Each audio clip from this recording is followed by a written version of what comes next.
ముందుకు మరోసారి సిట్ ముందుకు మరోసారి ఇప్పుడు సంచలనాలతోటి సాయి రెడీ అవుతున్నారు. లిక్కర్ కేసులో తొలిసారి సిట్ ముందుకు హాజరై స్కామ్ విషయాలను బయటపెట్టారు మాజీ ఎంపీ విజయసాయి రెడ్డి. రేపు ఇంకొకసారి హాజరు కాబోతున్నారు. దానికి సంబంధించిన బ్రేకింగ్ ఇది.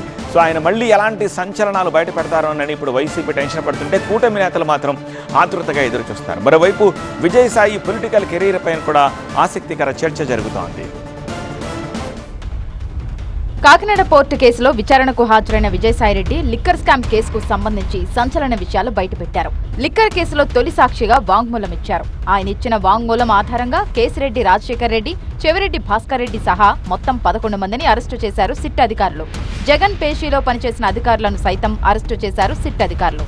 లిక్కర్ కేసులో మరోసారి విజయసాయిరెడ్డికి నోటీసులు జారీ చేశారు సిట్ అధికారులు. శనివారం ఉదయం 10 గంటలకు విచారణకు రావాలని సూచించారు. ఈ కేసులో అరెస్టైన వారు చెప్పిన విషయాల ఆధారంగా విజయసాయిని మరోసారి ప్రశ్నించి వాంగ్మూలం నమోదు చేసుకోనున్నారు అధికారులు. ఏప్రిల్ 18న సిట్ ఎదుట హాజరైన విజయసాయిరెడ్డి లిక్కర్ కేసు విషయాలను బయటపెట్టారు. లిక్కర్ కేసులో కర్త, కర్మ, క్రియ అంతా కేసిరెడ్డి రాజశేఖర్ రెడ్డి అని చెప్పారు.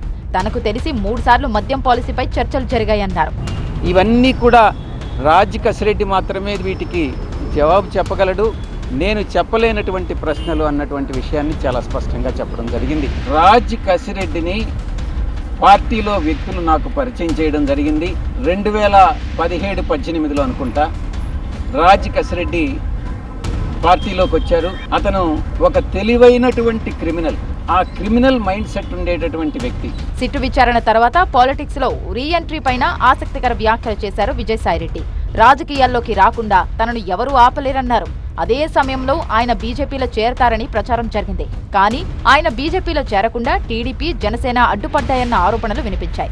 విజయసాయి బీజేపీలో చేరితే కూటమికి నష్టం జరుగుతుందని టీడీపీ, జనసేన భావించినట్టు ఊహాగానాలు వినిపించాయి. ఇప్పుడు మళ్లీ విజయసాయి పొలిటికల్ రీ ఎంట్రీపై దుమారం రేగింది. శనివారం సిట్ విచారణ తర్వాత ఆయన పొలిటికల్ కెరీర్ పై ఎలాంటి వ్యాఖ్యలు చేస్తారన్నది ఆసక్తికరంగా మారింది.